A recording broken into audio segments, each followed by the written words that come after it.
উম্মতকে দুনিয়া থেকে সরাইতে চাইছে, দুনিয়ার লোভ থেকে। আজ আমরা জিন্দেগির মাকসাদ বানায় নিছি। জওয়ান বলেন, বুড়ো বলেন, আমি বলেন, আপনি বলেন, আমাদের জীবন শুধু দুনিয়া, অথচ আখিরাত, হাসরের ময়দান, কিয়ামত, পরকাল আমাদের দরজায় কড়া নাড়তেছে। প্রতিনিয়ত আমাদের সামনে যে মানুষগুলো মৃত্যুবরণ করতেছে, এরা যেন আমাদেরকে হাত নেড়ে নেড়ে, করা নাইরা নাইরা যেন বলতেছে, আখিরাতের দিকে যাচ্ছি, তুমিও আইসো। ঠিক না? এই জন্য কবর জিয়ারতের দোয়া আছে সালামের সাথে। ওমর ফারুক ভাই নিরা না, হারে বেটা, বেচারা আমার তে বড় বক্তা, ওরা নিচে বলছে, হায় হায় সার। তো কবর জিয়ারতের দোয়ার মধ্যে, সালামের মধ্যে এটা অংশ আছে, আনতুম লানা সালাফুন ওয়া নাহনু লাকুম তাবাউন। হে কবরবাসী, আপনি তো আমার আগে চলে গেলেন, অচিরেই আমি আপনার পিছনে পিছনে আসতেছি। ওয়া নাহনু লাকুম তাবাউন, আমরা আপনার পিছনে পিছনে আসতেছি। আপনাকে সালাম, আপনাকে সালাম। এইভাবে তো আল্লাহ নবী সাল্লাল্লাহু আলাইহি ওয়াসাল্লাম কোরআনের আয়াতগুলো, সূরাগুলো অধিকাংশই আপনাদেরকে, আমাদেরকে ভাই বুঝাইতে চাইছে আখিরাত, পরকাল। কত ভাবে ইকতারাবা লিন্নাসি হিসাবুহুম ওয়া হুম ফি গাফলাতিন মুরিদুন। আল্লাহ তাআলা বলে, বান্দা, হিসাবের সময় তো কাছাইয়া গেল, আখিরাত তো চলেই আসলো, কিয়ামত তো চলেই আসলো, আজও তো তুমি গাফিল হয়েই রইলা। 40 বছর হয়ে গেছে, 1 বছর শেষ হইছে, এভাবে বুঝি নাফরমানিতে পড়ে রইলা বান্দা। 365 দিনে কোনদিন ছেলেরা, তোমরা যারা ফজরের নামাজ পড়ো না, তুমি বলো না বাপ, এত শক্ত, এত পাষাণ কেমনে হইলা? 1টা বছর কোনদিন ফজরের নামাজ পড়ো নাই, এত বড় নিকৃষ্ট জানোয়ার মুসলমানের বাচ্চা কেমনে হয় বলেন? এত বড় জানোয়ার একটা মানুষের বাচ্চা কেমনে হয়? এটা কি পরিমাণ হাইওয়ান, এটা কত বড় হাইওয়ান, এটা কত বড় জন্তু, কত বড় পশু। 1 বছর 365 দিনে এই হাইওয়ান কোনদিন ফজরের নামাজ পড়ে না। শুধু 1 বছর, খবর নিলে দেখবেন 10 বছর, খবর নিলে দেখবেন 5 বছর। জানোয়ারের মতো, ইহুদির মতো, খ্রিস্টানের মতো চুল রাইখা তৃপ্তি বোধ করে। এর চাইতে অসভ্যতা, এর চাইতে নিকৃষ্ট রুচি, এত বিকৃত মানসিকতা কোন জন্তু জানোয়ারেরও হয় না বেটা, জন্তু জানোয়ারের। তোমরা যে সমস্ত ছেলের চুল ইহুদির মতো, খ্রিস্টানের মতো, বেঈমানের মতো বেটা, তুমি একদম নিম্ন রুচির মানুষ, একেবারে ফসা মানুষ বেটা, তুই বেটা ফালতু লোক বেটা, তুই বেটা, তোর কোনো রুচি বলতে কিছু নাই বেটা, তোর কোনো রুচিবোধ নাই বেটা। কার মতো মুসলমানের বাচ্চা হইয়া, মুসলমানের ঘরে জন্ম নিয়া বেটা, আল্লাহর আজান শুনলি, ডান কানে বাম কানে তোরে আজান দিছে, এক পবিত্র মা তোরে 2টা বছর দুধ পান করাইছে বেটা,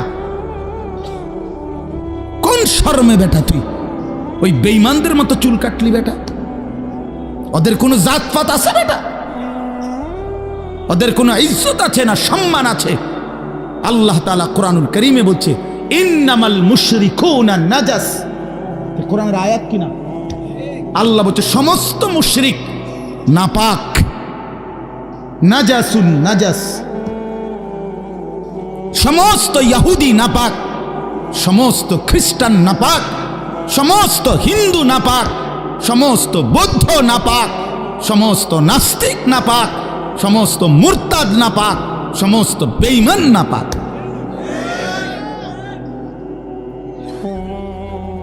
কার মতো বেটা চুল রাখলি বেটা? কারে যাইকা বেটা পেশাব করে পানি লস না বেটা? কোন অসভ্য থেকে শিখলি বেটা? এটা কার থেকে শিখলি? জীবনে 2-4 অক্ষর পড়ালেখাও করো নাই?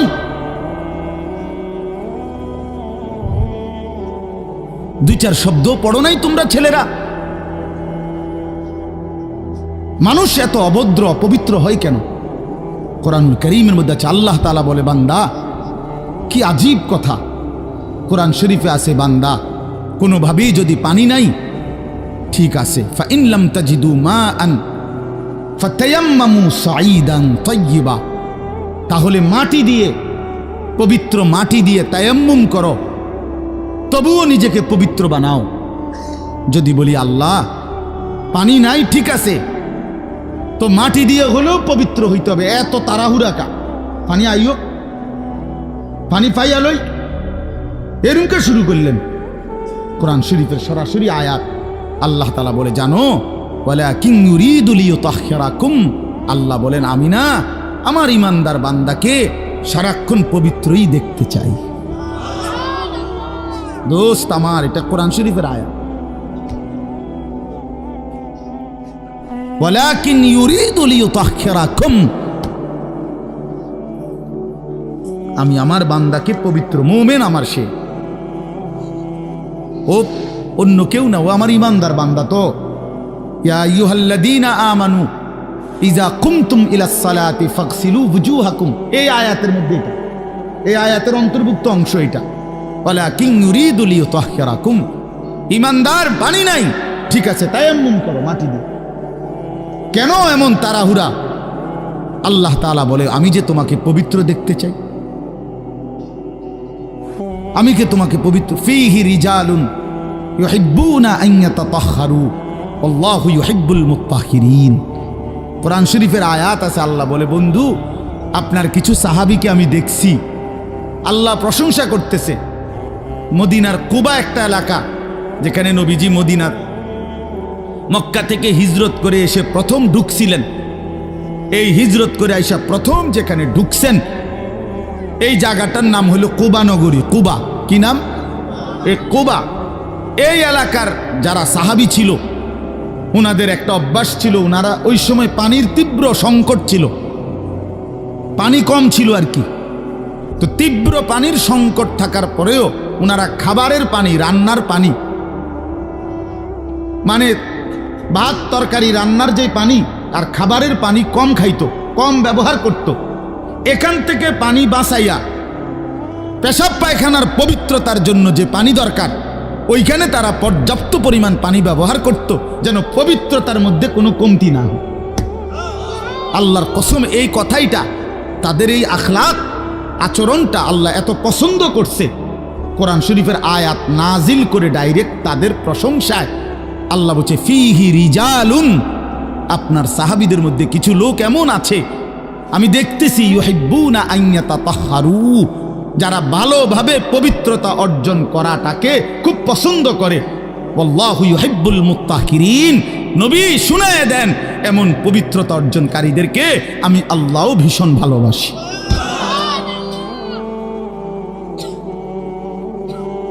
তোরে আল্লাহ ঘৃণা করে। যুবক, তোদের যাদের প্যান্টে পেশাব, তোরা যারা টয়লেট পেপার ব্যবহার করো না, তুই নিকৃষ্ট রুচির মানুষ বেটা, ফালতু বেটা, ফালতু বেটা। চুল কেবল চুলের পিছনের দিকে ফিরাস বেটা, হাইতে মানে এটা কেমন লাগে?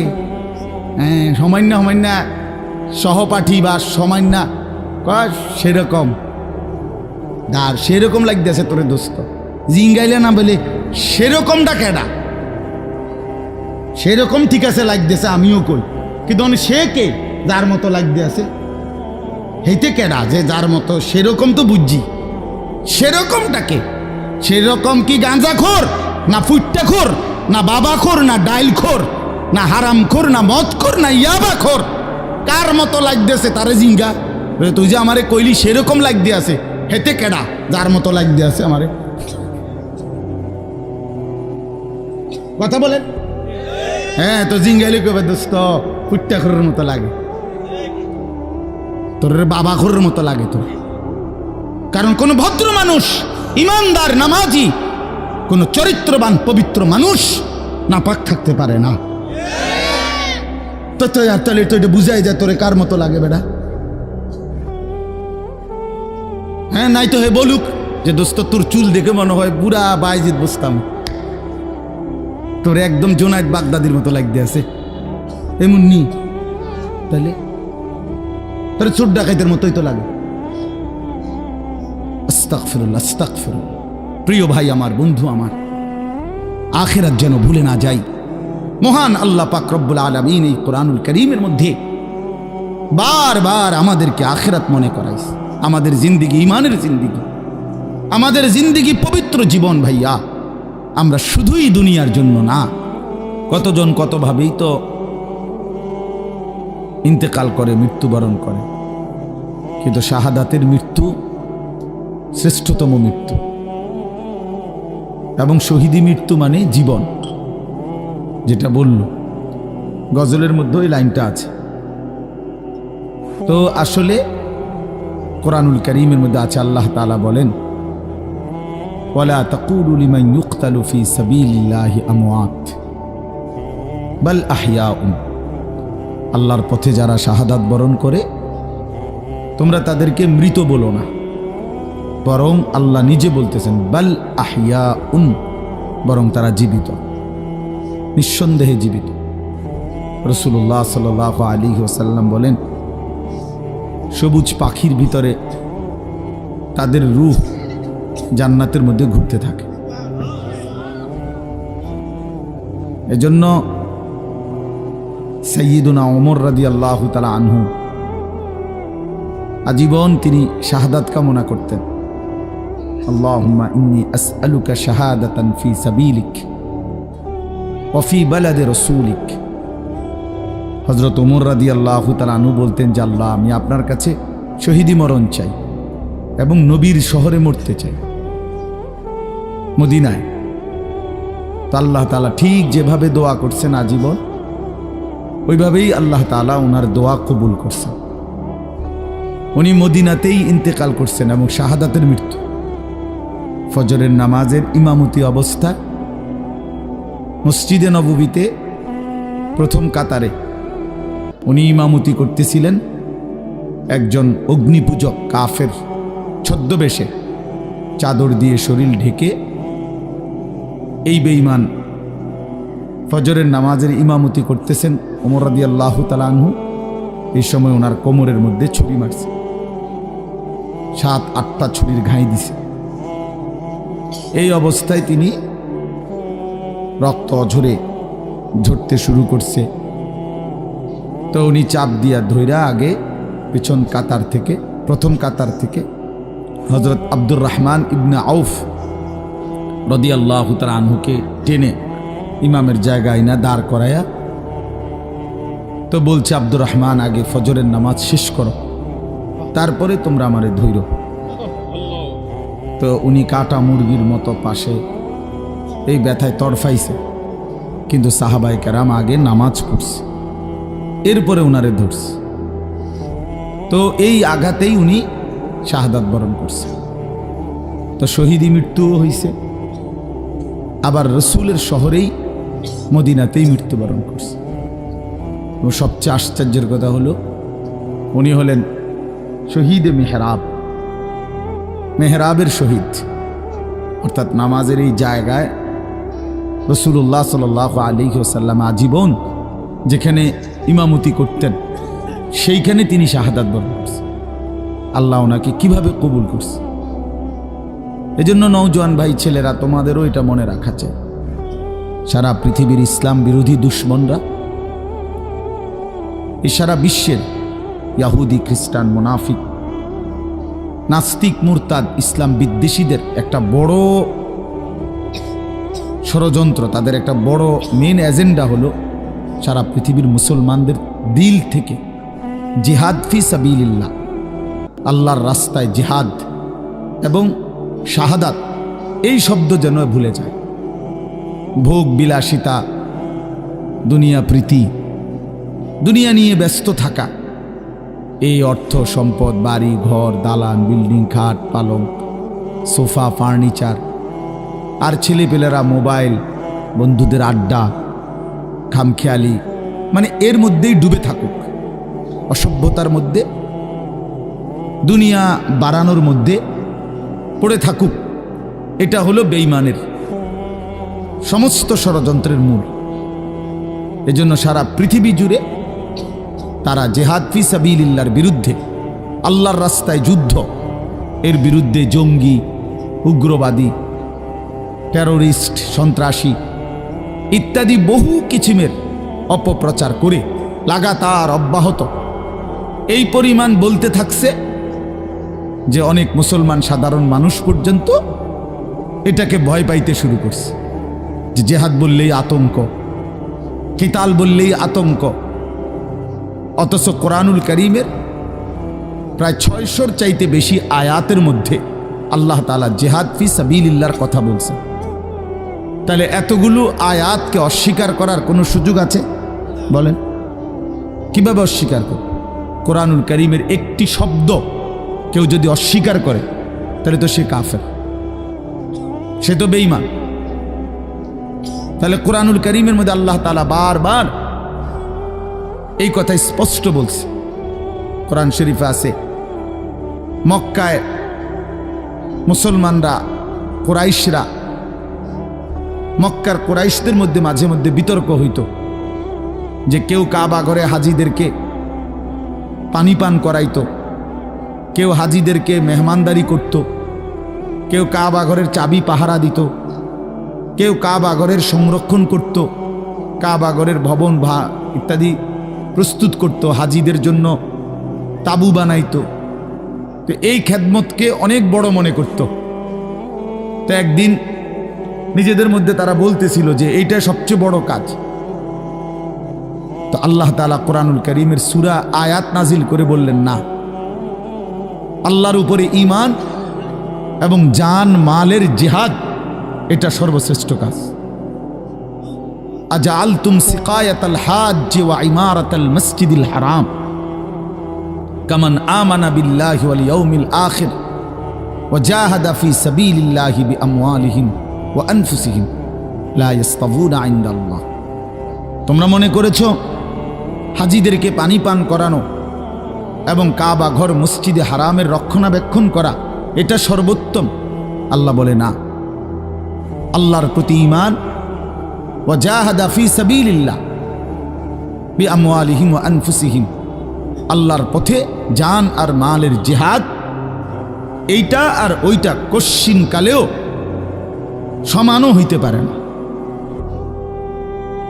উচ্চত হওয়ার প্রশ্নই নাই, সমান সমানও না, বরং জিহাদ ফি সাবিলিল্লাহ এটা সর্বশ্রেষ্ঠ। ওয়া যারওয়াতু সানামিহি আল জিহাদ। আল্লাহর নবী সাল্লাল্লাহু আলাইহি ওয়াসাল্লাম বলেন, ইসলামের সর্বোচ্চ চূড়া জিহাদ ফি সাবিলিল্লাহ। কি বলেন? সবাই বলেন, ছেলেরা বলো ভাই, এই শব্দটা বলো, জিহাদ ফি সাবিলিল্লাহ। আজ তোমরা ভুলে গেছো। আজ অসংখ্য যুবক ছেলে, কিশোর ছেলে জানেও না এইসব। 16, 17, 18 বছরের ছেলেরা রাসূলুল্লাহ সাল্লাল্লাহু আলাইহি ওয়াসাল্লামের জামানায় পুরা দমে যুদ্ধ করছে, পুরা দম।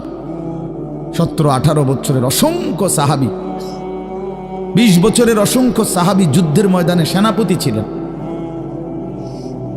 ছিলেন। উহুদের যুদ্ধে সর্বপ্রথম আল্লাহর নবী সাল্লাল্লাহু আলাইহি ওয়াসাল্লাম উহুদের যুদ্ধের দিন, ইসলামের ইতিহাসের অত্যন্ত ভয়ানক একটা যুদ্ধের নাম হল উহুদের যুদ্ধ, যেখানে 70 জন সাহাবী শাহাদাত বরণ করছিলেন। এই যুদ্ধে সর্বপ্রথম দুশমনের বিরুদ্ধে, কাফেরদের মোকাবেলায় আল্লাহর নবী সাল্লাল্লাহু আলাইহি ওয়াসাল্লাম প্রথম তীর মারার জন্য দুশমনের দিকে যাকে আদেশ করছেন তার বয়স ছিল মাত্র 18 বছর। হযরত সাদ ইবনে আবি ওয়াক্কাস রাদিয়াল্লাহু তাআলা আনহু, নবীজি উনাকেই প্রথম বলছেন দুশমনের দিকে তীর মারো। ইরমি সাদ, সাদ তুমি তীর ছোড়ো। ফিদাকা আবি ওয়া উম্মি, এ নবী জীবনে একবার শুধু বলছে এই 18 বছরের সাহাবী যুবকের জন্য যে আমি মুহাম্মদের মা বাপ তোমার জন্য কুরবান। আর কোনোদিন নবীজি এ কথা বলে নাই। সাহাবীরা নবীকে বলতো, হে আল্লাহর নবী, আমার মা বাপ আপনি রসুলের জন্য কোরবান হোক, এটা মহব্বতে বলতো। তো নবীজি জীবনে কাউকে বলে নাই এ কথা। এই একমাত্র এই উহুদের যুদ্ধের দিন 18 বছরের ওই ছেলে, এটা হইলো এই বই টিফো মোবাইল, এটা জিন্দিগি এই মোবাইল লইয়েই শেষ কর, এই ছাগলামি করতে করতেই জীবন শেষ। 24 ঘন্টার জীবনটা তোমরা ছেলেরা বুঝে নিছো মোবাইল। তোমাদের এই ইবলিস শয়তান এমনভাবে বলে দিছে যে পৃথিবীর সব কিছু থেকে আলাদা হইবি, কিন্তু এটার থেকে আলাদা হবি না। আজকে এইভাবে তোমগরে শয়তান মাথার মধ্যে তোমকে বুঝাই দিস যে জীবনটা বাইধা রাখ মোবাইলের উপর। জীবনের আর কোনো পৃথিবীতে কি হয় না হয় কিচ্ছুর দরকার নেই, তুই শুধু মোবাইলের মধ্যে ডুববা থাক। অপদার্থ এক জিন্দিগি ভাইয়া, এক ফালতু জীবন, ফালতু জীবন, একটা বর্বর জীবন। মোবাইলের আসক্ত যেই ছেলে মেয়ে, এটা একটা বাজে লোক, ফালতু লোক, ফালতু, 100 ফালতু, 100 ফালতু, 100 ফালতু, একেবারেই আকামলা। এটা এক ধরনের অপদার্থ ছাড়া, যার পৃথিবী নিয়ে, মানবতার কল্যাণ নিয়ে, মানুষের কোনো উপকার নিয়ে, পৃথিবী নিয়ে, আখেরাত নিয়ে জীবনের কোনো স্বপ্ন নাই।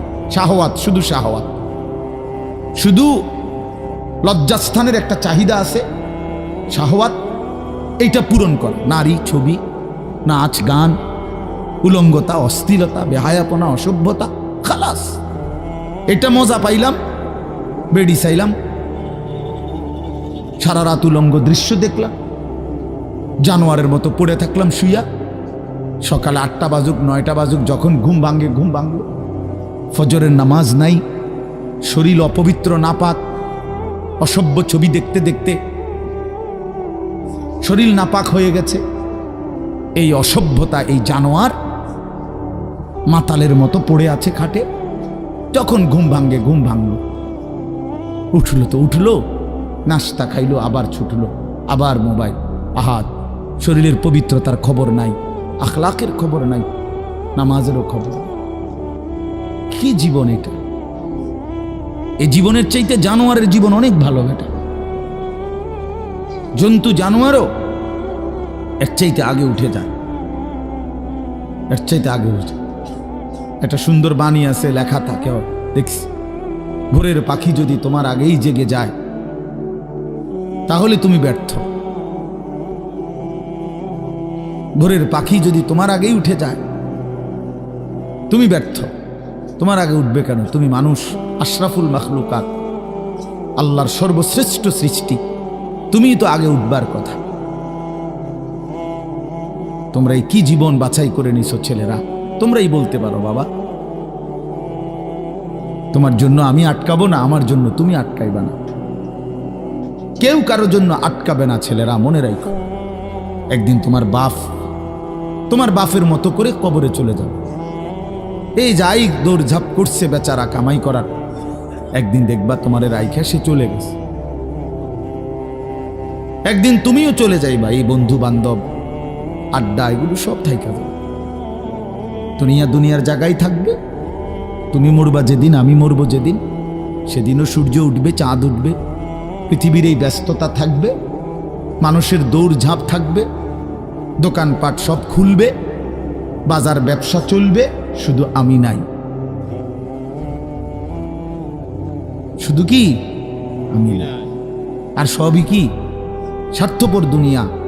কেউ তোমার জন্য 1 ঘন্টাও থামবে না, কেউ না। কারো হাতে সময় নাই ভাইয়া, কারো হাতে সময় নাই।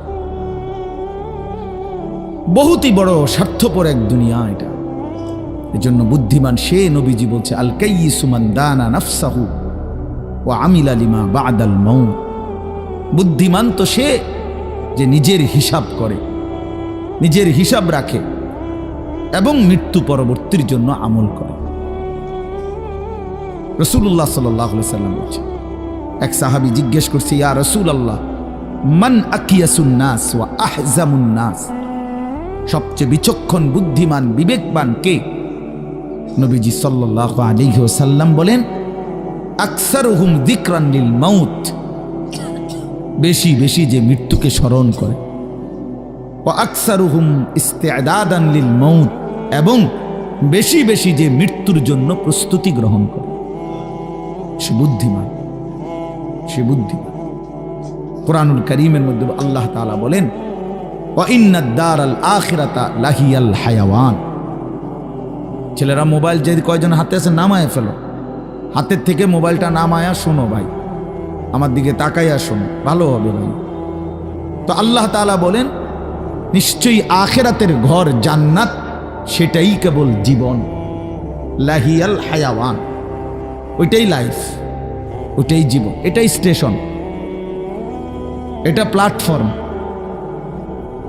এজন্য ট্রেন স্টেশনে যত অত্যাধুনিক এসি থাকুক, বাসের প্ল্যাটফর্মে যত অত্যাধুনিক রুমে হোক, লোকটা কেবল ছটফট করে, একটু পরপর ঘড়ি দেখে, টিকিট দেখে, বাইরে উকি দেয়, বাস আইয়ে না। আরে ভাই এরম করেন কেন, এসি চলতেছে, বৈশা না থাকবে। আর ধর্মে আপনার কথা বইয়ে থাকতে পারছি না, ঠিকই না বলে, অথচ কোনো সমস্যা নাই, এতটা অত্যাধুনিক রুম এখানে, তারা নাস্তা টাস্তা দিয়েছে, কিন্তু হের কেবল গড়িসা, সে কেবল টিকিট চায়, সে কেবল জিগা কি ভাই আইলুনি, ট্রেন আসছে না, কারণ এটা যে প্ল্যাটফর্ম, সে এখানে বসতে আসে নাই। রব্বুল আলামিন বলে, বান্দা বিশ্বাস করো, এটা প্ল্যাটফর্ম। মালি ওয়ালিদ দুনিয়া। রাসূলুল্লাহ সাল্লাল্লাহু আলাইহি ওয়াসাল্লাম, হাই উম্মত, দুনিয়ার সাথে আমার কিসের সম্পর্ক, কি সম্পর্ক? ইন্নামা মাসালি ওয়া মাসালুদ দুনিয়া কারাকিবিন ইস্তাযাল্লা তাহতা শাজারাতিন সুম্মা রাহা ওয়া তারাকাহা। হাদিস। নবীজি বলছে আমার উদাহরণ দুনিয়ার সাথে কেমন শোনো, এমন এক পথিক লম্বা পথে বহু দূর কোথাও যাবে, রওনা দিছে, প্রচণ্ড রৌদ্র, ভীষণ রৌদ্রে পথিক এতটাই ঘামে ভিজে গেছে যে এই জন্য সে একটা গাছের নিচে একটু বাতাসের জন্য একটু বসছে, শরীরটা যাতে একটু ঠান্ডা হয়, গরম লাগতেছে। তো কিছুক্ষণ পরে শরীরটা যখন একটু ঠান্ডা লাগছে, একটু বিশ্রাম করছে, তা আবার সেই পথিক তার মূল গন্তব্যের দিকে রওনা দিয়ে চলে গেছে। তারা কাহা, গাছটাকে গাছের জায়গাতেই রেখে গেছে। নবীজি বলেন ঠিক এমন আমি তো আখিরাতের প্রতীক, আমি তো জান্নাতের যাত্রী, আমি তো আখিরাতের মুসাফির, আমি তো যাচ্ছি সেখানে। যাওয়ার পথে মাঝখানে 60 বছর, 63 বছর, 40 বছর, 50 বছরের একেবারে সামান্য একটু সময় ওই গাছের নিচে দুনিয়ায় একটু বিশ্রাম করলাম, একটু বসলাম, আবার একটি নির্দিষ্ট সময় পরে আমি আমার আপন গন্তব্য আখিরাতের দিকেই রওনা দিলাম। দুনিয়া দুনিয়ার জায়গায় রয়ে গেল, দুনিয়া দুনিয়ার জায়গাতেই রয়ে গেল, দুনিয়া পড়েই রইল। কি ভাই বুঝতেছেন এই কথাটা? রাসূলুল্লাহ সাল্লাল্লাহু আলাইহি ওয়াসাল্লাম বলেন, ইয়াকুলু ইবনু আদম মালি ওয়া মালি। কি আজীব হাদিস শুনেন। নবীজি বলেন, হায় বনি আদম সারাক্ষণ কেবল বলে আমার মাল, আমার মাল। দেখছেন গাড়িটা আমার, এই বাড়িটা আমার, এই 10 শতক জমি আমার, এই সোফাগুলো আমার, এই খাট আমার। আল্লাহ নবী সাল্লাল্লাহু আলাইহি সাল্লাম বলেন, হাল্লাকা ইবনা আদম মিন মালিক, কোথায় তোমার মাল? এই বনি আদম মাল তোমার বলতে কে বললো এগুলো তোমার? এগুলো যদি তোমারই হয় তো তুমি যেহেতু চিরস্থায়ীভাবে দুনিয়া থেকে কবরের দিকে চলে যাচ্ছ, এগুলো সাথে নিচ্ছ না কেন? তোমার জিনিস কার জন্য রেখে যাচ্ছ? এই বেটা, ওয়াহাল্লাকা ইবনা আদম মিন মালিক, কিরে বনি আদম তোর মাল কই? তোর যদি হয় নিচ্ছ না কেন এগুলো? ও মানে মোবাইল আমার, তো আমি এটা নিয়ে যাবো না সাথে এখন, না কেন থুয়ে যাবো? কথা বলেন না কেন? তো তুমি তো দুনিয়া থেকে চলে যাচ্ছ, তো নিচ্ছ না কেন এগুলো? তোমার 10 শতক জায়গা নিবা না? সোফা এগুলো কই রাখা যাচ্ছ? এগুলো নিয়ে যাও, বিল্ডিং নিয়ে যাও। তাইলে দেখে বুঝেই নাও বান্দা, উম্মত তোমার হলো কোত্থেকে? তোমার কেবল 3টা মাল, 3টা জিনিস তোমার। নবীজি নিজে বলছে, ইল্লা মা আকালতা ফা আফনাইতা, যা সরাসরি তুমি খাইয়া শেষ করছো, খাইছিলা, এটা তোমার। আউ লাবিস্তা ফা আবলাইতা, যেটা সরাসরি তুমি গায়ে দিছিলা, পরছিলা পোশাক, তোমার গায়ে পড়তে পড়তে এডি ফুরান হয়েছে, সিরিয়ালাইছ, এগুলো তোমার। আও তাসাদ্দাকতা ফাআমদাইতা, আর যা আল্লাহর রাস্তায় খরচ করেছ, দান, সাদাকা, জাকাত, ফিতরা, হ্যাঁ, হজ উমরার জন্য, গরিব দুঃখী, মসজিদ, মাদ্রাসা, এতিম, গরিব, অসহায় ইত্যাদি ইত্যাদি, যেগুলো তুমি কি করছিলা, সাদকা খরচ করছো আল্লাহর পথে, ফাআমদাইতা, সেটা তুমি আখিরাতে পাঠাইছো, সেটা পৌঁছে, এই তিনটা তুমি। ওয়ামা সিওয়া যালিকা, আর এই ছাড়া বাকি সব ফাযাহিবুন, তোমার থেকে সরে যাবে, চলে যাবে, ওয়া তারিকুহু লিন্নাস, মানুষের জন্যই রেখে যাবে। কি অসাধারণ হাদিস, কি চমৎকার ভাবে নবীজি ব্যাখ্যা করে বুঝাইছেন। ইয়াতবাউল মাইয়িতা সালাসাতুন ফায়ারজিউ ইসনান ওয়া ইয়াবকা ওয়াহিদুন। নবীজি বলেন মানুষের কবরস্থানে তিন জিনিস তার সাথে যায়, দুইটা ফিরে আসে, একটা থেকে যায়। একটা থেকে যায়, যাওয়ার সময় যায় তিনটা। এক নম্বর মালুহু ওয়া আহলুহু ওয়া আমালুহু, তার কিছু মাল, ওই যে লাশের খাটিয়া, আগরবাতি, এই জাতীয় সামান্য কিছু মাল, তার এগুলো তার সাথে যায়। তার পরিবারের এলাকার কিছু সদস্য সাথে যায়, আর তার সারা জিন্দিগির আমল সাথে যায়। তো ফায়ারজিউ আহলুহু ওয়া মালুহু, অতঃপর তার মাল আর তার বংশধর ফিরে চলে আসে। ওয়া ইয়াবকা আমালুহু, কবরে শুধুই তার আমলটুকু থেকে যায়। কি সুন্দর হাদিস, চিন্তা করে দেখেন।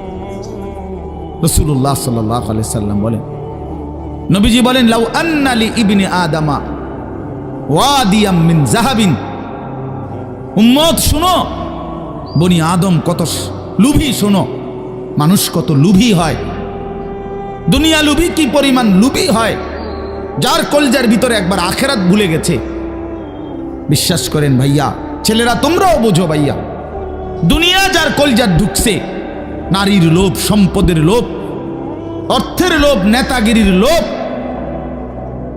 তো আল্লাহ রাসূল সাল্লাল্লাহু আলাইহি সাল্লাম বলেন, এই দুনিয়া লুভিকে, বনি আদমকে যদি একটা পাহাড় পরিমাণ স্বর্ণ দেওয়া হয়, লা আহাব্বা আন ইয়াকুনা লাহু ওয়াদিয়ান, সে মনে মনে চাইবে যদি তাকে দুইটা পাহাড় স্বর্ণ দেওয়া হইতো। একটা পাহাড় মানে কি 200 কেজি মাটি, হ্যাঁ, কথা বুঝছেন? একটা পাহাড়ের মধ্যে 200 কেজি মাটি, তো টনে টনে মাটি, টনে টনে, মিলিয়নে মিলিয়নে মাটি। মদিনার উহুদ পাহাড় 8.5 কিলোমিটার লম্বা, এত বড় পাহাড়, এত দূরত্ব, এত উঁচা, যে মসজিদে নববীর এখান থেকে, বারান্দা থেকে, সেহান থেকে দাঁড়াইলেই কি দেখা যায়, উহুদ পাহাড় দেখা যায়, প্রায় 4 কিলো 4.5 কিলো দূরে, কিন্তু এখান থেকে স্পষ্ট পাহাড় দেখা যায়, এতটা উঁচা। এত উঁচু, এত লম্বা পাহাড় স্বর্ণ বানিয়ে দিলে আল্লাহর নবী সাল্লাল্লাহু আলাইহি ওয়াসাল্লাম বলেন সে আরো একটা চাইবে। এরপরে নবী বলেন, শোনো বনি আদম, লান ইয়ামলা ফাহু ইল্লা তুরাব, হায়, বনি আদমের মুখ ভরবে না কবরের ওই মাটি মুখে মারা পর্যন্ত। লান ইয়ামলা ফাহু ইল্লা তুরাব, তার মুখ ভরবে না কবরের মাটি ঢুকা পর্যন্ত। আরে শুনেন আশ্চর্য কথা, ছেলেরা বোঝো, শোনো মিয়া, বাবারাও শোনেন, আশ্চর্য কথা হলো এই যে হাদিস, এটা আমি বললাম না যে বনি আদমকে যদি একটি পাহাড় স্বর্ণ দেওয়া হয়, সে আরেকটি পাহাড় চাইবে এবং তার মুখ ভরবে না, কি ছাড়া? বলেন না, কি ছাড়া? এটা তো কি হাদিস, এটা কি? কিন্তু হযরত উবাই ইবনে কাব রাদিয়াল্লাহু তাআলা আনহু, একজন বড় সাহাবীর নাম, সাহাবীদের মধ্যে সবচেয়ে সুন্দর কোরআন শরীফ যিনি পড়তে পারতেন, সাইয়্যিদুল কুররা, কারীদের সর্দার ছিলেন উনি। সাহাবীদের মধ্যে সবচেয়ে সুন্দর কোরআন পড়তেন উনি। কোরআনুল কারীম এত সুন্দর পড়তেন যে আল্লাহ তাআলা সরাসরি নবীজির কাছে জিব্রাইল পাঠাইয়া আদেশ করছে, বন্ধু আপনি উবাই এর জবান দিয়া কোরআন শরীফ শুনেন। শুনেন, ওই পড়লে আমার আরশ কাইপা ওঠে। শুনেন শুনেন, আমনে শুনুন। আল্লাহ নবী সাল্লাল্লাহু আলাইহি ওয়াসাল্লাম এই সাহাবীকে ডাক দিয়া বলছে, উবাই ইকরা আলাইয়াল কোরআন, কোরআন শরীফ পড়ো, শোনাও। তিনি বলেন, আমি শোনাবো আপনাকে? আমরাই তো শুনি আপনার থেকে, আপনার সামনে আমি কোরআন পড়বো এই সাহস তো আমার নাই ইয়া রাসূল। আল্লাহ নবী সাল্লাল্লাহু আলাইহি ওয়াসাল্লাম বললেন, আল্লাহ তাআলা তোমার নাম বলে আমাকে আদেশ করেছেন তোমার জবানে কোরআন শুনতে। উনি 3 বার জিগাইছে কথাইটা। এরপরে আসাম্মানি আল্লাহ, ইয়া রাসূলুল্লাহ, আল্লাহ আমার নাম নিছে? বলে তোমার নাম? আমার নাম? হ্যাঁ তোমার নাম। আমার নাম? বলছে হ্যাঁ তোমার নাম। ফাবাকা, তিনি প্রচন্ড ভাবে কাঁদতে শুরু করছে আর বলছে, হায় নবী, এক গোলামের এর চাইতে বড় সৌভাগ্য আর কি হইতে পারে যে তার মনিব তার নাম নিয়েছে, তার মালিক তার নাম নিছে। এর চাইতে বড় ভাগ্য আমার জীবনে আর কি হতে পারে যে আমার আল্লাহ আমার নাম নিছে। যাই হোক, আমার বলার উদ্দেশ্য হলো এই সাহাবী উবাই ইবনে কাব বলেন, এই যে হাদিস এটা নবীজি আমাদেরকে এত বেশি বার বলছে, বারবার বলতেন। আমরা প্রথমত কুন্না নারা, একার সরাসরি তাফসিরে আছে, কুন্না নারা হাদা মিনাল কোরআন, আমরা এটাকেই মনে করতাম যে এটা কোরআনের আয়াত। এত বেশিবার নবী এটা আমাদের সামনে পড়ছে। অর্থাৎ সাহাবীদেরকে দুনিয়ার লোভ থেকে ফিরাইবার জন্য, আখিরাতমুখী করার জন্য, পরকালমুখী বুঝাবার জন্য এত বেশিবার বলছে এটা। উনি বলেন, আমরা প্রথমত এটা ভাবতাম এটা কোরআন শরীফের আয়াত। হাত্তা নাজালাত আলহাকুমুত তাকাসুর হাত্তা জুরতুমুল মাকাবির, এরপরে যখন আলহাকুমুত তাকাসুর এই সূরাটা নাজিল হইছে, এই আমি এখন যেই সূরাটা পড়ছি তার পরের সূরা, এটা যখন নাজিল হইল তখন আমরা বুঝলাম যে না, এইটা হইল কোরআন, আর এতদিন যেটা মনে করছি এটা রাসূলের হাদিস। আল্লাহ নবী সাল্লাল্লাহু আলাইহি ওয়াসাল্লাম এভাবে উম্মতকে দুনিয়া থেকে সরাইতে চাইছে, দুনিয়ার লোভ থেকে। আজ আমরা জিন্দেগির মাকসাদ বানায় নিছি। জওয়ান বলেন, বুড়ো বলেন, আমি বলেন, আপনি বলেন, আমাদের জীবন শুধু দুনিয়া, অথচ আখিরাত, হাসরের ময়দান, কিয়ামত, পরকাল আমাদের দরজায় কড়া নাড়তেছে। প্রতিনিয়ত আমাদের সামনে যে মানুষগুলো মৃত্যুবরণ করতেছে, এরা যেন আমাদেরকে হাত নেড়ে নেড়ে কড়া নাইরা যেন বলতেছে, আখিরাতের দিকে যাচ্ছি, তুমিও আইসো। ঠিক না? এই জন্য কবর জিয়ারতের দোয়া আছে সালামের সাথে। ভাই ওমর ফারুক ভাই নিরা না, হারে বেটা, বেচারা আমার তে বড় বক্তা, ওরা নিচে বলছে, হায় হায় সারখার। তো কবর জিয়ারতের দোয়ার মধ্যে,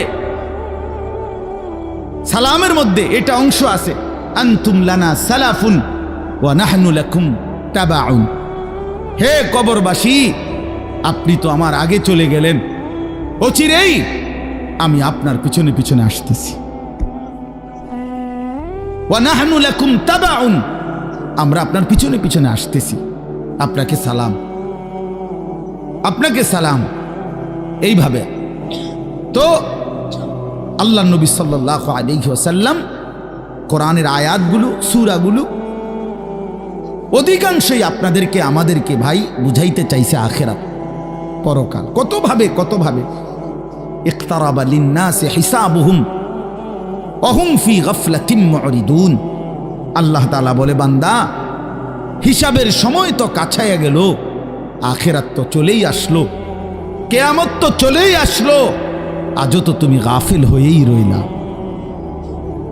40 বছর হয়ে গেছে, 1 বছর শেষ হইছে, এভাবে বুঝি নাফরমানিতে পড়ে রইলা বান্দা 365 দিনে। কোনদিন ছেলেরা তোমরা যারা ফজরের নামাজ পড়ো না, তুমি বলো না বাপ এত শক্ত এত পাষাণ কেমনে হইলা? 1টা বছর কোনদিন ফজরের নামাজ পড়ো নাই, এত বড় নিকৃষ্ট জানোয়ার মুসলমানের বাচ্চা কেমনে হয় বলেন? এত বড় জানোয়ার একটা মানুষের বাচ্চা কেমনে হয়? এটা কি পরিমাণ হাইওয়ান, এটা কত বড় হাইওয়ান, এটা কত বড় জন্তু, কত বড় পশু। 1 বছর 365 দিনে এই হাইওয়ান কোনোদিন ফজরের নামাজ পড়ে না। শুধু 1 বছর, খবর নিলে দেখবেন 10 বছর, খবর নিলে দেখবেন 5 বছর। জানোয়ারের মতো, ইহুদির মতো, খ্রিস্টানের মতো চুল রাইখা তৃপ্তিভূত করে, এর চাইতে অসভ্যতা, এর চাইতে নিকৃষ্ট রুচি, এত বিকৃত মানসিকতা কোন জন্তু জানোয়ারেরও হয় না বেটা, জন্তু জানোয়ারের। তোমরা যে সমস্ত ছেলের চুল ইহুদির মতো, খ্রিস্টানের মতো, বেঈমানের মতো বেটা, তুমি একদম নিম্ন রুচির মানুষ, একেবারে ফসা মানুষ বেটা, তুই বেটা ফালতু লোক বেটা, তুই বেটা তোর কোনো রুচি বলতে কিছু নাই বেটা, তোর কোনো রুচিবোধ নাই বেটা। কার মতো মুসলমানের বাচ্চা হইয়া মুসলমানের ঘরে জন্ম নিয়া বেটা আল্লাহর আজান শুনলি, ডান কানে বাম কানে তোরে আজান দিছে, এক পবিত্র মা তোরে 2টা বছর দুধ পান করাইছে বেটা, কোন শরমে বেটা তুই ওই বেঈমানদের মতো চুল কাটলি বেটা? ওদের কোনো জাতপাত আছে বেটা? ওদের কোনো ইজ্জত আছে না সম্মান আছে? আল্লাহ তাআলা কোরআনুল কারীমে বলছে ইন্নামাল মুশরিকুনা নাজাস, কোরআনের আয়াত কিনা? আল্লাহ বলছে সমস্ত মুশরিক নাপাক, নাজাসুন নাজাস,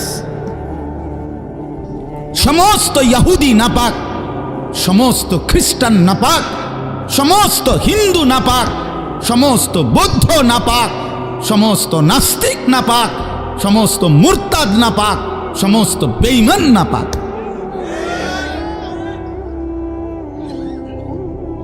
কার মতো বেটা চুল রাখলি বেটা? কারে দেখা বেটা পেশাব করে পানি লস না বেটা? কোন সভ্য থেকে শিখলি বেটা? এটা কার থেকে শিখলি? জীবনে 2-4 অক্ষর পড়ালেখাও করো নাই?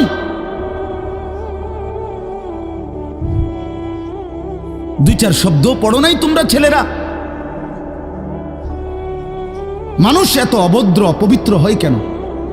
কোরআনুল কারীমের মধ্যে আছে, আল্লাহ তাআলা বলে বান্দা কি আজীব কথা, কোরআন শরীফে আছে বান্দা কোনোভাবেই যদি পানি নাই, ঠিক আছে, ফাইন লাম তাজিদু মাআন ফাতায়াম্মামু সাঈদান তাইয়্যিবা, তাহলে মাটি দিয়ে, পবিত্র মাটি দিয়ে তায়াম্মুম করো, তবুও নিজেকে পবিত্র বানাও। যদি বলি আল্লাহ পানি নাই, ঠিক আছে, তো মাটি দিয়ে হলেও পবিত্র হইতে হবে, এত তাড়াহুড়া কা? পানি আইও, পানি পাইয়া লই, এরকম শুরু করলেন? কোরআন শরীফের সরাসরি আয়াত। আল্লাহ তাআলা বলে জানো, ওয়ালাকিন ইউরিদু লিইউতাহহিরাকুম, আল্লাহ বলেন আমি না আমার ইমানদার বান্দাকে সারাক্ষণ পবিত্রই দেখতে চাই। দোস্ত আমার, এটা কোরআন শরীফের আয়াত। ওয়ালাকিন ইউরিদু লিইউতাহহিরাকুম, আমি আমার বান্দাকে পবিত্র, মুমিন আমার সে, ও অন্য কেউ না, ও আমার ইমানদার বান্দা। তো ইয়া আইয়ুহাল্লাযীনা আমানু ইযা কুমতুম ইলাস সালাতি ফাগসিলু ওয়ুজুহাকুম, এই আয়াতের মধ্যে, এটা এই আয়াতের অন্তর্ভুক্ত অংশ এটা। ওয়ালাকিন ইউরিদু লিইউতাহহিরাকুম, ইমানদার পানি নাই, ঠিক আছে, তায়াম্মুম করো মাটি দিয়ে। কেন এমন তাড়াহুড়া? আল্লাহ তাআলা বলে আমি যে তোমাকে পবিত্র দেখতে চাই, আমি কে তোমাকে পবিত্র। ফীহি রিজালুন ইউহিব্বুনা আন ইয়াতাতাহহারু আল্লাহু ইউহিব্বুল মুত্তাহহিরিন। কোরআন শরীফের আয়াত আছে, আল্লাহ বলে বন্ধু আপনার কিছু সাহাবীকে আমি দেখছি, আল্লাহ প্রশংসা করতেছে। মদিনার কুবা একটা এলাকা, যেখানে নবীজি মদিনার মক্কা থেকে হিজরত করে এসে প্রথম ঢুকছিলেন। এই হিজরত করে আইসা প্রথম যেখানে ঢুকছেন, এই জায়গাটার নাম হলো কুবা নগরী। কুবা, কি নাম? এই কুবা। এই এলাকার যারা সাহাবী ছিল, ওনাদের একটা অভ্যাস ছিল, ওনারা ওই সময় পানির তীব্র সংকট ছিল, পানি কম ছিল আর কি। তো তীব্র পানির সংকট থাকার পরেও ওনারা খাবারের পানি, রান্নার পানি, মানে ভাত তরকারি রান্নার যে পানি আর খাবারের পানি কম খাইতো, কম ব্যবহার করত। এখান থেকে পানি বাঁচাইয়া পেশাব পায়খানার পবিত্রতার জন্য যে পানি দরকার, ওইখানে তারা পর্যাপ্ত পরিমাণ পানি ব্যবহার করত, যেন পবিত্রতার মধ্যে কোনো কমতি না হয়। আল্লাহর কসম, এই কথাইটা, তাদের এই আখলাক আচরণটা আল্লাহ এত পছন্দ করছে, কোরআন শরীফের আয়াত নাজিল করে ডাইরেক্ট তাদের প্রশংসায়। আল্লাহ বলছে ফিহি রিজালুন, আপনার সাহাবীদের মধ্যে কিছু লোক এমন আছে আমি দেখতেছি, ইউহিব্বুনা আন ইয়াতাতাহহারু, যারা ভালোভাবে পবিত্রতা অর্জন করাটাকে খুব পছন্দ করে। ওয়াল্লাহু ইউহিব্বুল মুত্তাহিরিন, নবী শুনায়ে দেন এমন পবিত্রতা অর্জনকারীদেরকে আমি আল্লাহও ভীষণ ভালোবাসি।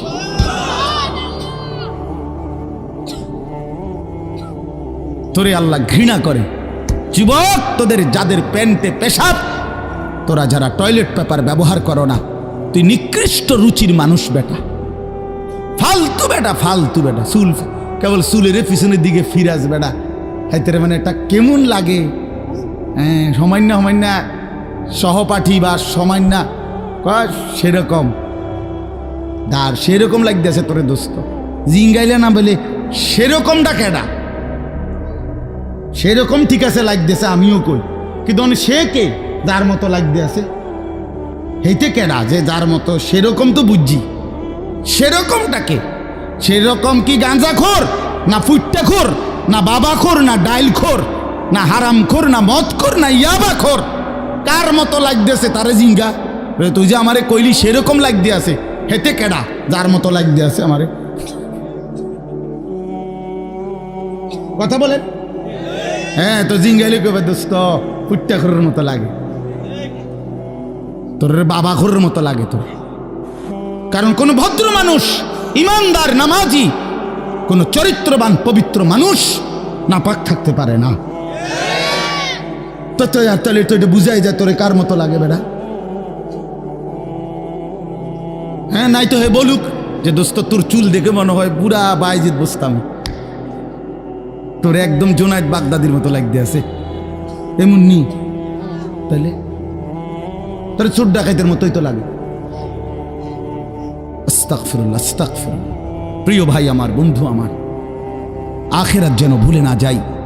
মহান আল্লাহ পাক রব্বুল আলামিন এই কোরআনুল কারীমের মধ্যে বারবার আমাদেরকে আখিরাত মনে করাইছে।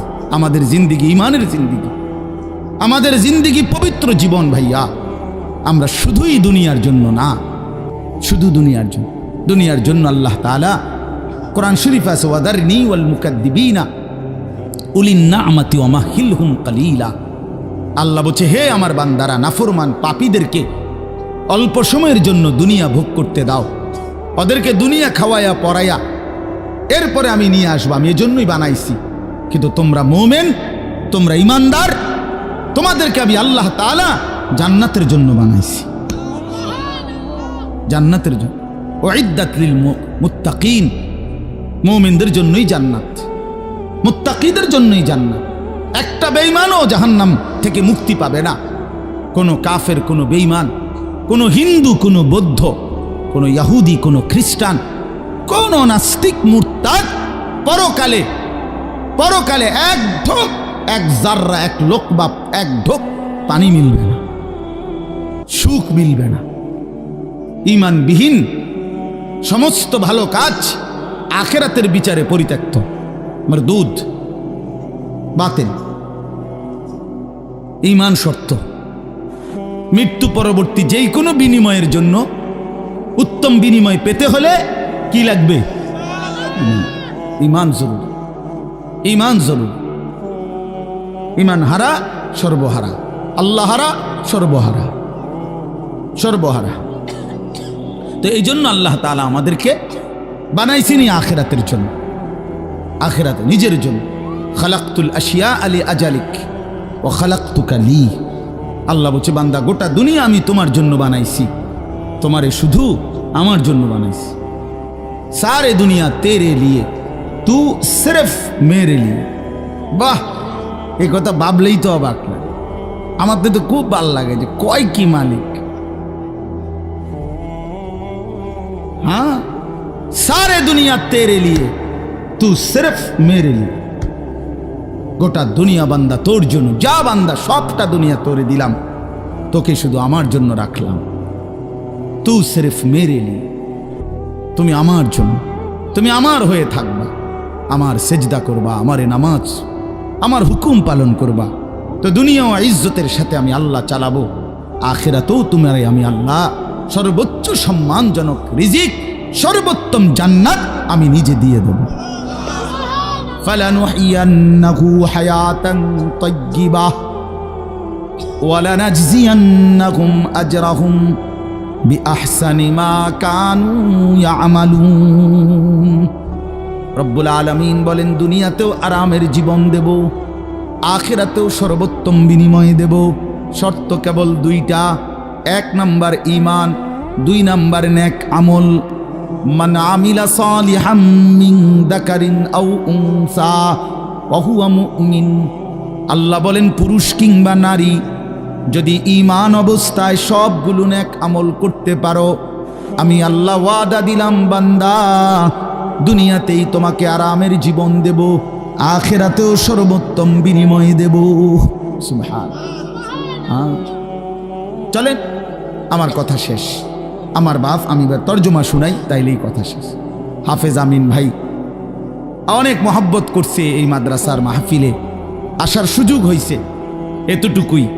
আরও ওলামায়ে কেরাম, আমাদের আল্লামা মুফতি আমজাদ হুসাইন সাহেব হজরত অনেক অসুস্থ, উনি আজকে অনেক দিন ধরে ডেঙ্গুতে আক্রান্ত। আজকেও আসরের পরে কথা বলছি, খুব আস্তে আস্তে কথা বলে, খুব ক্লান্ত, দুর্বল। তারপরও আমারে বলছে যে আমিন ভাইয়ের মাহফিল আমি একটু লেগে হইলো আসমু। আমাদের আজকে যে একজন মাওলানা শেষ বয়ান করবে, আপনার অসাধারণ। আপনাদের ছেলেদেরকে তোমাদেরকে বলি, বাপ আমার অনুরোধ রইল, আমার এই কথাটা রাইখো, তোমরা ওর বয়ান শুনো। আমি নিজেও ওর বয়ান শুনি, আমি নিজেও এর বক্ত। অসাধারণ বয়ান করে সে, হজরত মাওলানা মুফতি ইউসুফ বিন ইকবাল, তার বয়ান চমৎকার। একেবারে আল্লামা মুফতি আরিফ বিন হাবিব যেমন সব কথা হাদিস থেকে বলে, এই নওজোয়ান মাওলানাও ঠিক এরকম অনর্গল রাসূলুল্লাহ সাল্লাল্লাহু আলাইহি সাল্লামের হাদিস বলতে থাকে। হ্যাঁ, এজন্য সবাই ইনশাআল্লাহ এই মাওলানার বয়ান শুনবার চেষ্টা করবেন। তো তরজমাটা শুনেন। আল্লাহ তাআলা মূল বক্তব্য এটাই যে আল্লাহ আমাদেরকে আখিরাত মনে করাইতে চাইছে। কি? কোরআনুল কারীমের 30 নম্বর পারা 101 নম্বর সূরা আল কারিআহ, এই সূরার আল্লাহ বলেন আল কারিআতু মাল কারিআ। আল কারিআ অর্থ হলো যেটা দরজায় আঘাত করে, খটখট খটখট আওয়াজ করে, এই খটখটকারী। আল্লাহ বলেন মাল কারিআ, বলো তো খটখটকারী বলতে কি? ওমা আদরাকা মাল কারিআ। আবারও বলছি নবী আপনাকে জানতে চাচ্ছে, জানেন এই আঘাতকারী খটখটকারী কি? আল্লাহ বলেন সেটা হলো আখিরাত, কিয়ামত, যেটা আপনার কাছে প্রতিদিন আমাদের কাছে খটখট করে আমাদের দরজায় যেন ঘন্টা বাজাইয়া বলে যাচ্ছে যে কিয়ামত তো চলেই আসলো। আখিরাতের প্রস্তুতি কি হলো বলো? ওই মানুষ তো মরে গেল দেখলা, তুমিও তো মরে যাবা, তোমার প্রস্তুতি কি বলো? এক লোকের জানাজা যাচ্ছিল, লাশ, তো এক বুজুর্গ আল্লাহওয়ালা ওই সামনে দাঁড়ানো, তো ওনার পাশের এক লোক বলতেছে কার জানি কবর, কার জানি মৌত হইল, আহারে কার জানি কার জানি। তখন তিনি বললেন হয় তোমার মরণ হইল নয়তো আমার মরণ হইল। মানে এইটা ভাবো যে হয় তোমার মরণ হইছে নইলে কার মরণ হইছে? আমার মরণ হইছে। আর ভাবো সে তো মৃত্যুবরণ করছে, তিনটা অবস্থা তার শেষ। একটা হইল আজরাইলকে দেখা, এটা তার শেষ। এরপরে জান কবজের যন্ত্রণা, এটা তার শেষ। আর জান কবজের পরে তার মৃত্যুটা বিভৎস। অনেকের মৃত্যু হইতে পারত, তার শরীর ছিঁড়া ফেলছে, তার শরীর নিশ্চিহ্ন হয়ে গেছে, এরকম আপনার মৃত্যু হইতে পারত। কিন্তু তার তো স্বাভাবিক মৃত্যু হইল যে তার লাশটা অক্ষত আছে, দেখা যায়। তুমি এবার ভাবো যে তোমার সামনে তিনটা রয়ে গেছে, যে আজরাইল তোমার সামনে কেমন দাঁড়াবে, তুমি চিন্তা করো। তোমার জান কবজের কষ্ট কেমন হবে, তুমি ভাবো। তোমার মৃত্যু কি স্বাভাবিক হবে নাকি অ্যাক্সিডেন্ট আর অস্বাভাবিক কোনো মৃত্যু হবে, সেটা নিয়ে ভাবো। তাইলে প্রতিটা মৃত্যু আমাদেরকে ঘন্টা বাজায়, প্রতিটা রাত আমাদেরকে ঘন্টা বাজায়, প্রতিটা দিন আমাদেরকে ঘন্টা বাজায় যে বান্দা সময় তো চলে গেল, আখিরাতের কি হলো, কবরের কি হলো, পরকালের কি হলো। ইয়াউমা ইয়াকুনুন নাসু কাল ফারাশিল মাবসুত ওয়া তাকুনুল জিবালু কাল ইহনিল মানফুশ। আল্লাহ বলে একদিন সত্যি সত্যি কিয়ামত হবে, ইসরাফিল ফু দিবে। সেদিন কি হবে? সেদিন সমস্ত মানুষগুলো হয়ে যাবে বিক্ষিপ্ত পতঙ্গের মতো। বিক্ষিপ্ত পতঙ্গ মানে আপনারা একদম সহজ বুঝবেন, ওই যে বাতির মধ্যে, লাইটের মধ্যে, আলোর মধ্যে অনেক সময় যে সাদা সাদা পোক এগুলো আসে, এগুলো দেখছেন? এগুলো কি কয়? উলু উলু। এই যে আর একটু বড় বড় সাদা সাদা, হ্যাঁ, এই উলু উলু, এই উলু পোকা। এইটা যেমন মাঝে মাঝে এইভাবে আসে চারদিক থেকে উইরা উইরা আইয়াই পইরা হয় আগুনের মধ্যে, বাতির মধ্যে, আলোর মধ্যে পইরা পইরা মরে, নিচে মরে। তো আল্লাহ পাক বলেন ইসরাফিল ফু দিবে, কিয়ামত শুরু হবে। মানুষ এরকম পাগলের মতো, উলুর মতো দৌড়াইয়া পতঙ্গের মতো চারিদিকে দিক বিদিক শূন্য হইয়া দৌড়তে থাকবে। কেউ বলতে পারবে না কে কোথায় যাচ্ছে, কোথায় দৌড়াচ্ছে, কি হচ্ছে। সবাই অস্থির হয়ে যাবে। এরই মধ্যে যে যেখানে গিয়া পড়ে যাবে ওইখানেই তার মৃত্যু, ওইখানেই কবর। ওয়াতাকুনুল জিবালু কাল ইহনিল মানফুশ। পাহাড়গুলো একটা নমুনা আল্লাহ বলছে, পাহাড়গুলো তুলারে দীর্ঘক্ষণ মেশিনের মধ্যে ধুনাইয়া সারলে এবার যখন ঝরঝরা হয় তুলা, তো এবার যদি বাতাস লাগে তাইলে যেমন এটা উড়তে শুরু করে, তুলা উড়ে। তো আল্লাহ তাআলা বলে পাহাড়গুলো এরকম ধ্বনিত তুলার মতো উঠতে থাকবে। পুরা সৃষ্টির সব কিছু ভাঙ্গা চুইরা শেষ হয়ে যাবে। হাসরের ময়দান কায়েম হবে। আর সেখানে কি হবে? দুইটা অবস্থা। ফাআম্মা মান সাকুলাত মাওয়াজিনহু, সেই হাসরের ময়দানে আমলনামা হাতে নিয়ে মিজানের পাল্লায় যার নেকি ভারী হবে, ফাহুয়া ফি আইশাতির রাদিয়া, সেই সন্তুষ্টিময় আরামদায়ক জান্নাতের জীবন লাভ করবে। ওয়া আম্মা মান খাফফাত মাওয়াজিনহু ফাউম্মুহু হাওিয়া ওয়া মা আদরাকা মা হিয়া নারুন হামিয়া। আর যার আমলনামা মিজানের পাল্লায় ওজন দেওয়ার পরে হালকা হবে, গুনাহ ভারী হবে, নেকি হালকা হবে, আল্লাহ তাআলা বলেন তার ঠিকানা হবে হাবিয়া নামক জাহান্নাম। আর আল্লাহ নিজেই বলে, নবী জানেন হাবিয়া জাহান্নামটা কেমন? নারুন হামিয়া, একেবারে প্রজ্বলিত ধাউ ধাউ করে জ্বলন্ত আগুন, এটার নামই হচ্ছে হাবিয়া। হাবিয়া। এখানে একটা কথা শুধু বলি, কথা আমার শেষ। এক নম্বর কথা হলো, এই জিন্দিগির মধ্যে যদি আমল বাড়াই তাহলে আখেরাতে জান্নাত হবে। এই জিন্দিগির মধ্যে যদি নাফরমানি বাড়াই তাহলে আখেরাতে জাহান্নাম হবে। এখানে একটা শব্দ আছে ফাউম্মুহু হাবিয়া। এই ছেলেরা, তোমাদের জন্য আমি শেষ এই কথাটা আবার বলে যাই। এই শব্দটার তাফসীর আমি আজকেও পড়ছি, তাফসীরে কুরতুবিতে, তাফসীরে ইবনে কাসিরের মধ্যে আছে। আল্লাহ তাআলা বলছেন ফাউম্মুহু হাবিয়া, নাফরমান পাপীকে হাসরের ময়দানে, এই উম্মুহুর শব্দের অর্থ হলো উম্মু রাসিহি, অর্থাৎ তার মাথার সামনে যে চুল, এই চুল ধরে দাঁড়ানো মানুষটাকে বেইজ্জতি করে নিচে নামাইয়া এরপরে লাথি দিয়া জাহান্নামে ফেলবে। এইটা অর্থ। এই অতএব এই লম্বা চুল, এই বিকৃত চুল ছাড়ো, ছাড়ো, নাই তো জাহান্নামের ফেরেশতা টান দিয়া ধইরা তোরে দাঁড়ানোর থেকে নিচে ফেলাইয়া একটা লাথি দিয়া জাহান্নামে ফেলে দেবে। তখন বুঝবা, তখন বুঝবা।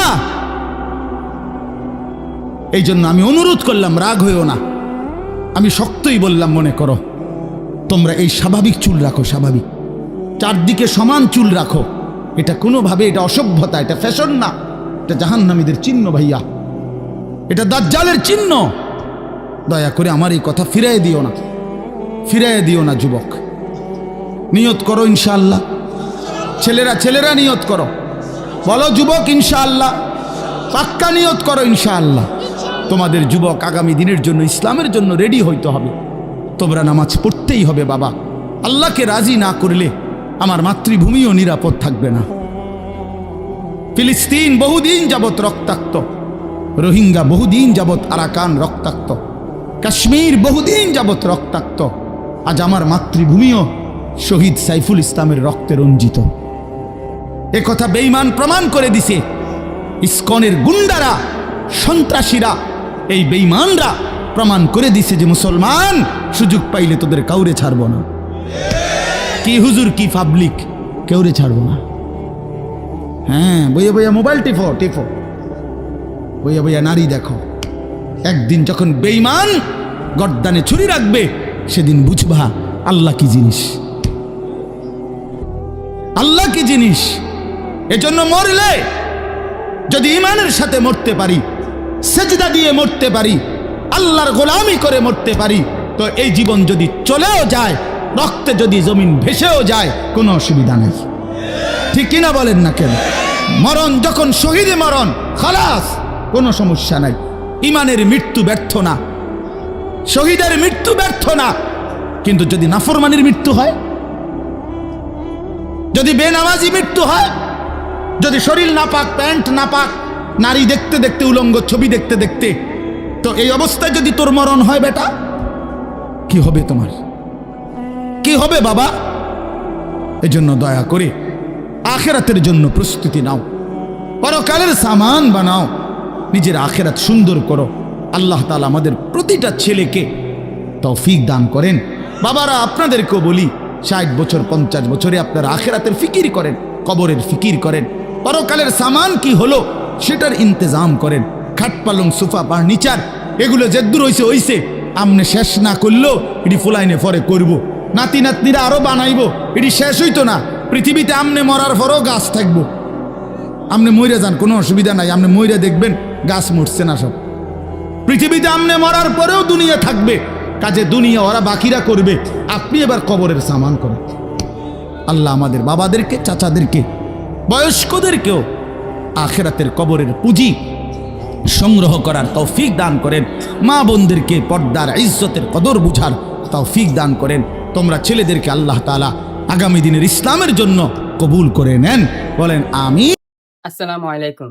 প্রিয় দিনী ভাই বোনেরা, আপনাদের কাছে যদি এই ধরনের ওয়াজ মাহফিল ভালো লাগে বা ইসলামিক লেকচার যদি আপনাদের কাছে ভালো লাগে, তাহলে আমার চ্যানেলটাকে সাবস্ক্রাইব করেন আর আমার পাশে থাকেন। ইনশাল্লাহ আপনারা প্রতিদিন এরকম ইসলামিক ভিডিও, ইসলামিক লেকচার নিয়মিত পাবেন ইনশাল্লাহ।